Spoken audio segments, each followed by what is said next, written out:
नमस्कार. अभ्यासाचा अभ्यास याच्या दुसऱ्या भागात आज आपण भेटतोय. वर्गात जसं आपण पहिल्यांदा विचारताना गृहपाठ केलात का, तसं मीही तुम्हाला विचारणार आहे, गृहपाठ केलात का. मला असं वाटतंय की तुम्ही तोंडाने जोरात मान हलवून हो बाई प्रत्यक्षात केला असेल असा माझा 100% तर विश्वास नक्कीच नाही.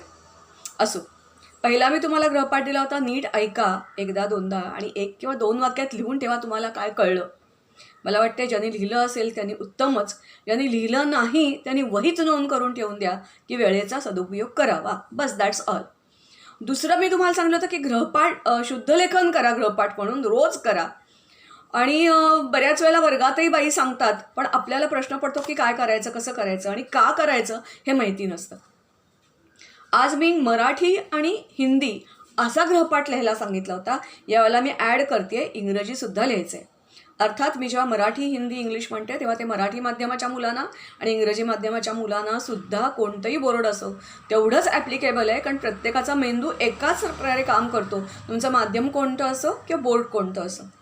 त्याचं कारण असं आहे की आपण जेव्हा लिहितो ना तेव्हा आपल्या एकदा लिहिणं म्हणजे 5 वेळा वाचण्यासारखं आहे. दुसरी गोष्ट अशी आहे की काय लिहावं, तर काहीही लिहावं. असं काही अट नाही आहे की पुस्तकातलंच लिहा, कथा लिहा, कादंबरी लिहा, कविता लिहा. नियम लिहून काढा, प्रमेय लिहून काढा, विनोदी चुटके असतात आलेले ते लिहून काढा, अद्भुत अद्वितीय असं काहीतरी आलेलं असतं ते लिहून काढा, स्तोत्र लिहून काढा. काहीही, त्याला बंधन काहीच नाही आहे. पण रोज लिहिणं हे महत्त्वाचं आहे, कारण लिखाण ही पण सवय घडते. लिखाण ही एक कला आहे, त्याच्यावर आपण येणार आहोत, त्याला खूप अवकाश आहे अजूनही.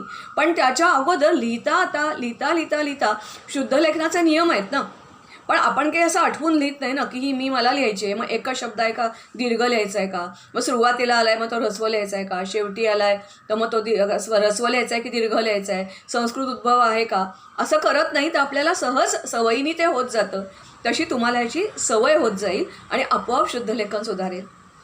दुसरी गोष्ट अशी आहे की तुम्ही लिहिताना शांतपणे लिहायचं आहे आणि शक्यतो पेन्सिलने लिहा. नाही पेन्सिलने जमलं तर शाईचा नेफ वापरा. तेही नसेल तर मग बॉलपेन आहेच आहे. पण बऱ्याच वेळेला विद्यार्थी बघावं तेव्हा नवीन पेन आलं किंवा मित्रांनी घेतलं, मला आवडलं किंवा विसरलं, मग कुठचंही पेन घेतात आणि लिहायला करतात. असं करू नका, कारण तुमच्या हाताला एका विशिष्ट प्रकारच्या पेनाची सवय व्हावी लागते आणि एखाद्या विशिष्ट प्रकारच्या पेनाने तुमचं जे लिखाण असतं ते चांगलं येतं. हा माझा स्वतःचा सुद्धा अनुभव आहे. तिसरा एक जो महत्त्वाचा भाग आहे की हे लिखाण करताना मी जे तुम्हाला सांगितलं विविध प्रकारचं लिखाण करा. त्याच्यामुळे वाङ्मयाचे किंवा भाषेचे वेगवेगळे फॉर्म्स असतात. कधी अर्ज करायचा असतो, कधी तक्रार करायची असते, कधी विनंती करायची असते, कधी साधं पत्र लिहायचं असतं, कधी निसर्गाचं वर्णन करायचं असतं, कधी कथा लिहायची असते, कधी सार लिहायचं असतं, कधी टिपणं काढायची असतात, स्पष्टीकरण करायचं असतं. हे जे वेगवेगळे फॉर्म्स आहेत ना हे तुमच्या मदतीला येतात. तुम्ही विद्यार्थी म्हणाल की आम्हाला हे सगळं कसं जमायचं एकाच वेळेला. जमू शकतं, तेही मी सांगते. आणखीन एक काम करा, लिहिताना नीट बघा आपलं अक्षर चांगलं म्हणजे काय, ते कसं सुधारायचं हेही आपण पुढे एखाद्या भागात बघू. पण तुमचं अक्षर चांगलं नाही किंवा चांगलं आहे ते अधिक चांगलं करायचं असेल तर एखाद्या विशिष्ट शब्दाचा घाट तुमचा बरोबर नसतो. ह बरोबर वेळेला मुलांना येत नाही, ज लिहिता येत नाही, म आणि फ मध्ये गोंधळ करतात. काय नक्की अक्षर लिहिलंय, जसं डी आणि बी मध्ये गोंधळ होतो तो तर भाग वेगळाच. या एफ आणखीन टी मध्ये गोंधळ करतात मुलं, पी आणि क्यू मध्ये करतात, हा अगदी वेगळा भाग आहे. पण त्याच्याशिवाय सुद्धा लिहिता बऱ्याच वेळेला आपण अशा चुका करत असतो. तिसरी गोष्ट अशी आहे की आपण लिहितो तेव्हा जे 3 H हार्ट, हेड आणि हँड या सगळ्याचं कोऑर्डिनेशन होत असतं. आणि ते जे कोऑर्डिनेशन आहे ना ते तुम्हाला पुढे अनेक वेळेला अनेक ठिकाणी उपयोगी पडतं. आणि मी तुम्हाला मगाशीच म्हटलं की तुम्ही कदाचित म्हणाल की बाई आम्ही कुठून हे सगळं साहित्य आणायचं आणि मराठीच्या मुलांनी इंग्लिश कसं लिहायचं. साधी युक्ती आहे की रोज आपण बातम्या ऐकतो मराठीच्या, त्या इंग्लिशमध्ये तुम्हाला वृत्तपत्रातून लिहिता येतील. तेही नाही तर मला वाटते शाळेमध्ये पंचतंत्र आहे, इसाब नीती आहे, रामायण आहे, महाभारत आहे, असे असंख्य पुस्तकं मराठीतही उपलब्ध असतात आणि इंग्लिशमध्ये उपलब्ध असतात. आधी पहिल्यांदा मराठीत वाचून घ्या, मग ते इंग्लिशमध्ये उतरवून काढा. तुमची शब्दसंपत्तीसुद्धा आपोआप वाढेल आणि इंग्लिशमध्ये परत जे आजकाल जे नवीन मराठी माध्यमात जे शिकवलं जातं ते स्ट्रक्चरल इंग्लिश नाही आहे. तर त्यामुळे मग स्ट्रक्चरल इंग्लिश आपला तो पाया कच्चा राहू नये त्यासाठीही ह्याचा उपयोग होईल. आता इंग्रजी माध्यमाच्या मुलांसाठी मराठी का लिहायचं त्याच्यासाठी मी एक तुम्हाला गोष्ट सांगते, मी तुम्हाला कळेल. कारण आपण बऱ्याच वेळेला इंग्रजी माध्यमात शिकणारी मुलं मराठी घरात जन्मलेली आहेत, त्यांनी मराठी ऐकलेलं आहे आईच्या पोटात असल्यापासून. वातावरण सगळं मराठी आहे आणि ज्या वेळेला खरोखरी अंतिम धावा बोलायची वेळ येते ना, तेव्हा आपण मराठीच बोलतो. तुम्ही न ऐकलेली अशी मी एक गोष्ट सांगते. माझ्या एका पुस्तकात मी ती त्याचं लिखाण केलेलं आहे. ती गोष्ट आहे एका जनरल, म्हणजे आता ते जनरल बरेच वेळेला तुम्हाला टी व्हीवर दिसतात किंवा आत्ताची गव्हर्नमेंटनी कमिटी नेमली होती की संरक्षण क्षेत्रामध्ये ज्या नवीन सुधारणा करायची आहेत आणि आत्ता आपल्याला दिसत आहेत त्याच्यावर ते प्रमुख होते. आणि नॉर्थ ईस्टमध्ये त्यांनी बरंच काम केलेलं आहे. ते संरक्षणाच्या अनेक क्षेत्रामध्ये डॉक्टरेट त्यांनी मिळवलेली आहे. ते आणि मी असेच आम्ही एकदा भेटलो होतो आणि समोरासमोर त्यांनी ही गोष्ट सांगितलेली आहे, तीच मी तुम्हाला सांगते. तेव्हा ते यंग ऑफिसर होते आणि मग ते नागांचा प्रश्न नॉर्थ ईस्टमध्ये बराच होता आणि नागांच्या एका टोळीचा पाठलाग करता करता करता करता ते सीमेमध्ये गेले, बांगलादेशच्या सीमेमध्ये गेले. मग तिथून ते ब्रह्मदेशामध्ये घुसले आणि ब्रह्मदेशामध्ये त्यांना पकडलं गेलं. आता ब्रह्मदेशामध्ये पकडलं गेलं आणि त्यांना समजलं गेलं POW म्हणजे प्रिझनर ऑफ वॉर झाले ते. आता प्रिझनर ऑफ वॉर म्हटलं की त्याला प्रचंड शिक्षा दिल्या जातात, उलटं टांगणं, मारणं, सत्य वधवून घेणं. त्यांना असं वाटत होतं की हा बांगलादेशमधून आलेलाच माणूस आहे आणि हा गुन्हेगारी करायला आलेला आहे, काहीतरी त्याच्या मागे त्याचा मोटिव्ह आहे, तो वेगळा आहे, गुप्त काहीतरी माहिती शोधण्यासाठी हा आलेला आहे. ते परत विचारत होते, खरं सांग तू कोण आहेस. त्यांच्या भाषेत विचारत असतील. हे परत उत्तर देत होते, नाही मी भारतीय सैन्याचा एक अधिकारी आहे आणि चुकून नागा लोकांच्या शोधात तुमच्या देशामध्ये येऊन पोचलो. त्यांचा काही विश्वास बसत नव्हता. सगळे त्रास सहन करून झाले आणि मग आता शेवटचा आणखीन एक अंतिम जहाल उपाय म्हणजे त्यांचे हात आणि पाय बांधले गेले आणि त्याच्यावर शेणाचे गोळे मोठे मोठे थापले गेले आणि त्याच्यावर विशिष्ट प्रकारच्या तिकडच्या ज्या माशा असतात त्या माशा सोडल्या गेल्या. त्या माशा थोड्या वेळाने ते शेण पोखरायला लागल्या आणि पोखरत त्यांच्या हाताला आणि पायाला त्यांचं जे मांस आणि हाडं तिथपर्यंत त्या पोचल्या आणि डंख मारायला लागल्या. एक क्षण असा आला की चुकून यांच्या तोंडातून शब्द गेला, आई ग.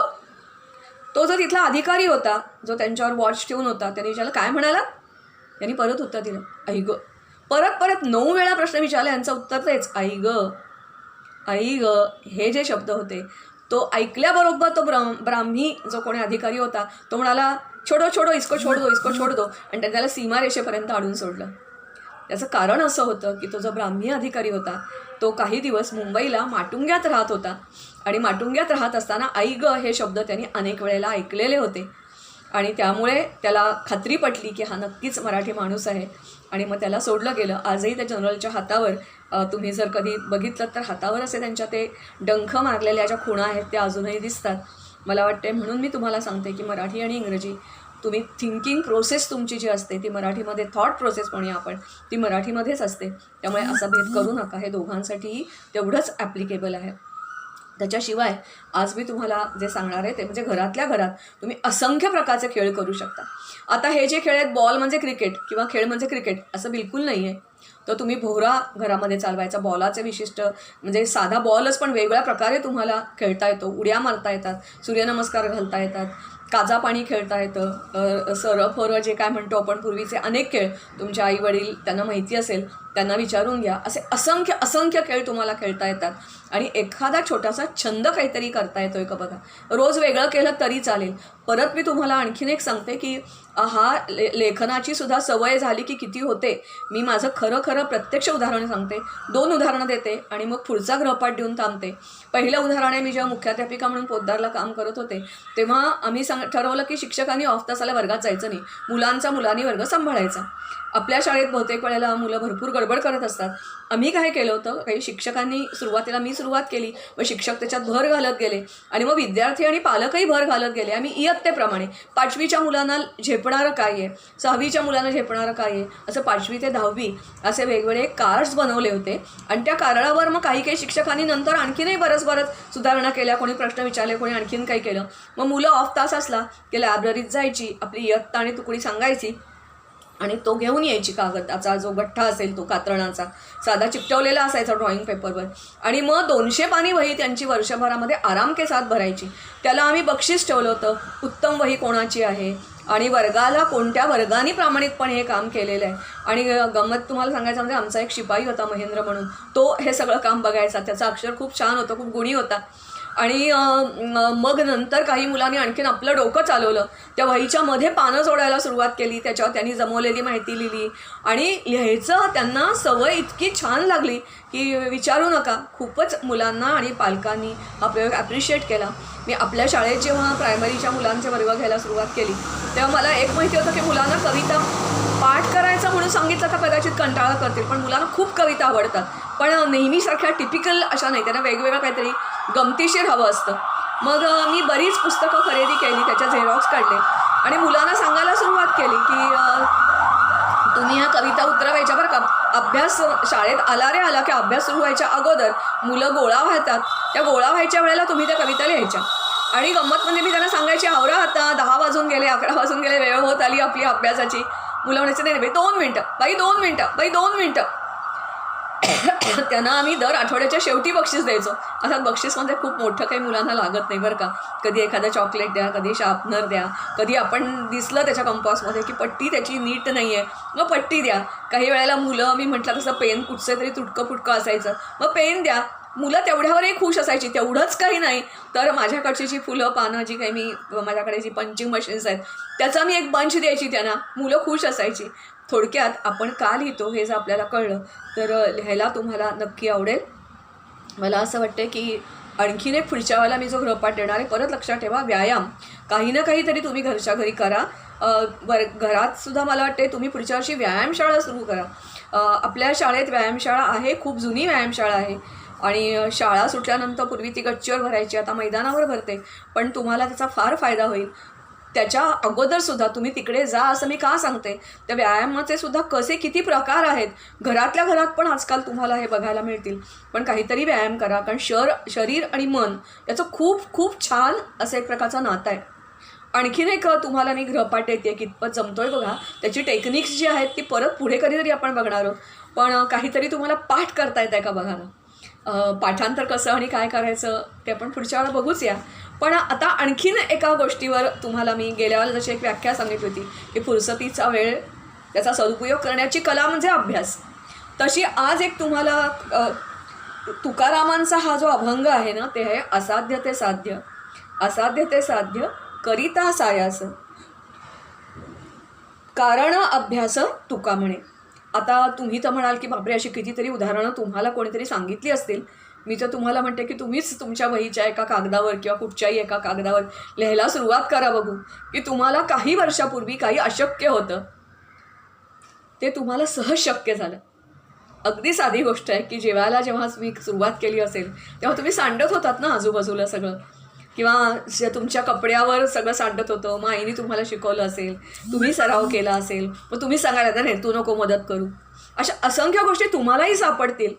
गप्पा मारता मारता सुद्धा असं नाही न होत की शाळेतून निघालात आणि घरी पोचायच्या ऐवजी कुठतरी विरारला किंवा चर्चगेटला पोचलात. तुमच्या घरीच तुम्ही पोचता.